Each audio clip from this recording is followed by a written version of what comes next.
ہے. 7 طرح کے طریقے قرآن پڑھنے کے بتائے گئے. اب اللہ نے جب 7 طریقوں کی اجازت دے دیا تو رب نے 7 جبریل کو بھیجا. اے میرے یار تجھے بار بار جبریل کو جو بھیج کے تکلیف دے رہا ہوں نا, تجھے کہیں تکلیف تو نہ ہوئی؟ اللہ اکبر.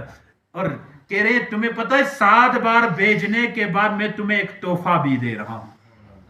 نبی اکرم صلی اللہ علیہ وسلم کو اللہ نے 3 تحفے جبریل کے ہاتھ سے بھیجے, اور ہر نبی کو یہ تحفہ ملا, ہر نبی کو یہ تحفہ ملا. یعنی اللہ نے ایک دعا رکھی, کہا میرے پیغمبروں ایک دعا ایسی دوں گا جو چاہے تم مانگ لو, اس دعا کو میں فوراً قبول کر لوں گا. حضرت موسیٰ نے بھی مانگ لیا, حضرت ابراہیم نے بھی مانگ لیا, حضرت یحییٰ نے بھی مانگ لیا, حضرت زکریا نے بھی مانگ لیا, حضرت اسماعیل نے بھی مانگ لیا. ہر نبی نے جب دعا مانگا, قرآن کھولیں گے تو کسی نے اپنے لیے مانگا ہے, کسی نے امت کے لیے مانگا ہے, کسی نے جو ہے نا حضرت ابراہیم نے اولاد کے لیے دعا مانگی, اور حضرت نوح نے اپنی قوم کے لیے, طوفان نوح کا ذکر قرآن میں ہے, ان کو برباد کرنے کے لیے. اس طرح جتنے بھی نبی کو دعائیں دی گئی سب نے اپنے لیے یا اپنی امت میں کسی مفاد کے لیے مانگی.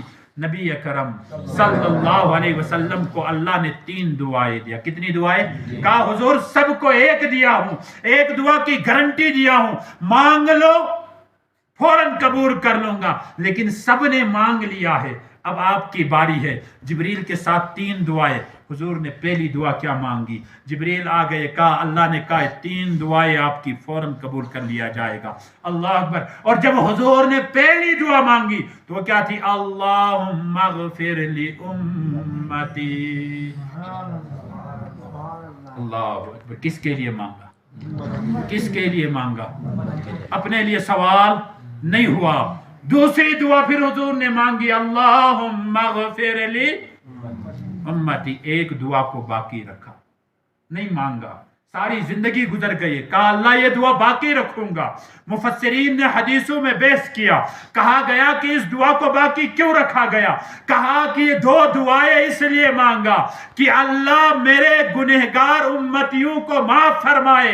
ایک دعا اس لیے رکھا ہوں جب محشر میں میری امت کو پکڑ پکڑ کے جہنم کی طرف لے جائے تو میں نبی کہوں اللہ وعدہ کیا تھا دعا قبول کرنے کا, میں وہاں سے لوگوں کو بچا کر جنت لے جاؤں. اللہ اکبر. اور پھر ایک سوال پیدا ہوتا ہے, کیا باقی نبیوں کو اپنی امت کی فکر نہیں تھی؟ باقی نبیوں کی بھی تو امتیں تھی نا, انہیں بھی تو اللہ نے علم دیا تھا. آخر انہوں نے اپنی دعائیں اپنی امت کے لیے رکھی کیوں نہیں؟ سب نے اپنے لیے یا اپنی اولاد کے لیے یا اپنے دشمنوں کے لیے دعائیں تو مانگ لی لیکن امت کے لیے نہیں رکھی. تو اس پہ بحث کرنے کے بعد بروز حشر حضرت آدم سے پوچھیں گے تو حضرت آدم کریں گے ارے لوگو یہ نبی صرف تمہارا نہ تھا, اللہ نے اعلان کر دیا تھا رحمت للعالمین. وہ میرا نبی آدم کا بھی نبی ہے, میرا نبی عیسیٰ کا بھی نبی ہے, میرا نبی موسیٰ کا بھی نبی ہے. ہر نبی جانتے تھے ہم نے اپنی دعائیں اپنے لیے مانگ لیا ہے, محشر میں خود کو محمد کے حوالے کر دیا ہے. اللہ اکبر. اتنے عظمت والے مصطفیٰ ہے ہمارے. اب دیکھیے ساری زندگی حضور جاگ جاگ کر بیٹھے اور مصلی بچھا کر دعائیں مانگتے تھے, لیکن یہ رات جس رات اللہ نے اپنے پاس بلانا تھا نا, عجب حال تھا. ہر دن حضور کہتے تھے خالق کبھی تو جلوہ ہو جائے, کبھی تو جلوہ ہو جائے. لیکن آج جلوے کی باری ہے تو عجب حال ہے. حضرت جبریل کو بھیجا اور میرے حضور ام ہانی کے گھر ہے. کس کے گھر؟ ام ہانی کے گھر سوئے ہوئے ہیں. ام ہانی کے گھر. اور اب اللہ نے حکم دیا, بخاری کی حدیث موجود ہے اور ابن کثیر میں اٹھا کر دیکھو, البدایہ والنہایہ جب آپ کھولیں گے, اللہ اکبر, اللہ کہتے ہیں جبرائیل 70,000 فرشتوں کو ریڈی کر لو. سمجھے نہیں آپ کا 4-5 استقبال کرے تو سینہ چوڑا ہو جاتا ہے کسی لیڈر کے ساتھ 3-4 چڑھے تو وہ کہتا ہے میرے پیچھے تو بہت کھڑا ہے. 70,000 فرشتے تیار کیے گئے. عظمت سمجھو لوگوں کو، سبحان اللہ. کتنے؟ 70,000. پھر اللہ نے کہا جبرائیل آج جنت کی تمام حوروں کو نیا لباس پہنایا جائے. کہا جنت کے سارے دروازے کھول دیا جائے، اور کہا جہنم کے دروغہ سے جا کے کہہ دو آج میرا جو نبی ہے جہنم کے سارے دروازے بند کر دیا جائے. اور کہا جبریل اعلان کر دو روئے زمین پر جتنے بھی قبریں ہیں آج معراج کے صدقے سب کی قبروں سے عذاب ہٹا لیا جائے. اللہ کرے ہمارے مرحومین کے قبروں سے بھی عذاب ہٹ جائے. آج معراج نبی ہے، ہر قبر سے عذاب کو ہٹایا جائے.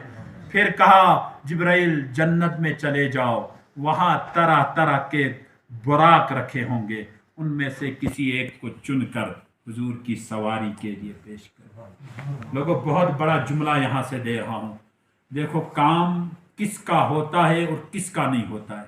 مسجد میں سب بیٹھے ہیں نا، اب دعا کس کی قبول ہوگی کس کی نہیں ہوگی، خواہش کس کی پوری ہوگی کس کی نہیں پوری ہوگی، بیماری کس کی دور ہوگی اور کس کی نہیں ہوگی، دل کا اندھیرا کس کا نکل جائے گا اور کس کا نہیں نکل جائے گا. اسی حدیث سے اخذ کر لینا، پھر اپنے سینے پہ ڈھونڈ لینا میری دعا قبول ہوئی یا نہیں ہوئی، میری نیت پوری ہوئی یا نہیں ہوئی. جبریل 70,000 فرشتوں کے ساتھ جنت میں آ گئے. دیکھا وہاں بہت سارے براق تھے، ہر کوئی خوشی منا رہا تھا. کیوں؟ انہیں بتایا گیا تھا کہ تم میں سے کوئی ایک حضور کی سواری بن جاؤ گے. کہو سبحان اللہ. حضور کی. اور سارے براق جو ہے نا وہ کہہ رہے تھے مجھے عشق ہے حضور سے، میرا عشق لا جواب ہے، مجھے عشق ہے حضور سے، میرا عشق لا جواب. ہر براق ناچ رہا ہے، ہر براق رقص کر رہا ہے، ہر براق خوش ہے. جبریل آئے، فرشتے دیکھ رہے ہیں. پوچھا گیا پکڑ کے کیوں خوشی منا رہے ہو؟ کہا ہم میں سے کسی ایک کا نصیب کھل جائے گا، محمد کی سواری بن جائے. اللہ اکبر. محمد کی. لوگوں یہ براق اگرچہ جانوروں میں گنا جاتا ہے، اتنی خوشی کہ جنت میں جھوم رہا ہے. ہم تو امتی ہے، کم سے کم منہ کھول کے سبحان اللہ بولو. اللہ اکبر. جبریل نے دیکھا سارے مست ہیں، سارے مست ہیں، ہر کوئی رقص کر رہا ہے، ہر کوئی صلی علی نبیہ کے دعوے اور نعرے لگا رہا ہے. لیکن کونے میں ایک پڑا ہے، کونے میں ایک پڑا ہے، آنکھوں میں آنسو ہے، سر جھکائے ہوئے ہے اور رو رہا ہے. جبریل نے دیکھا اتنے ساروں میں سارے خوش ہیں، سارے جھوم رہے ہیں، سارے مستی میں ہیں، مگر یہ براق کیوں رو رہا ہے؟ آخر اس نے سر کیوں جھکایا ہے؟ اس کی آنکھوں میں آنسو کیوں ہے؟ جبریل نے کہا فرشتوں ٹھہر جاؤ، ان میں سے کسی ایک کو نہ اٹھاؤ، پہلے ادھر چلتے ہیں، اس کا حال تو دریافت کرے. آخر اس خوشی کے ماحول میں وہ کیوں نہیں رو رہا ہے؟ وہ کیوں نہیں خوشی منا رہا ہے؟ آخر رو کیوں رہا ہے؟ اللہ اکبر. منظر عجیب ہو گیا. ادھر پوچھ گئے جبریل، پوچھا تیرے رونے کی وجہ؟ کہا ادھر نظر کر لو، سارے خوشی میں جھوم رہے ہیں. ارے اللہ نے ان میں سے کسی ایک کو محمد کے لیے تیار کرنا ہے، مگر میں حسین بھی نہیں ہوں، میں خوبصورت بھی نہیں ہوں، اور میرے مقدر کہاں محمد کے لیے تیار ہو جاؤں. رو اس لیے رہا ہوں، آج موقع ملا تھا مگر میری خوبصورتی نے مجھے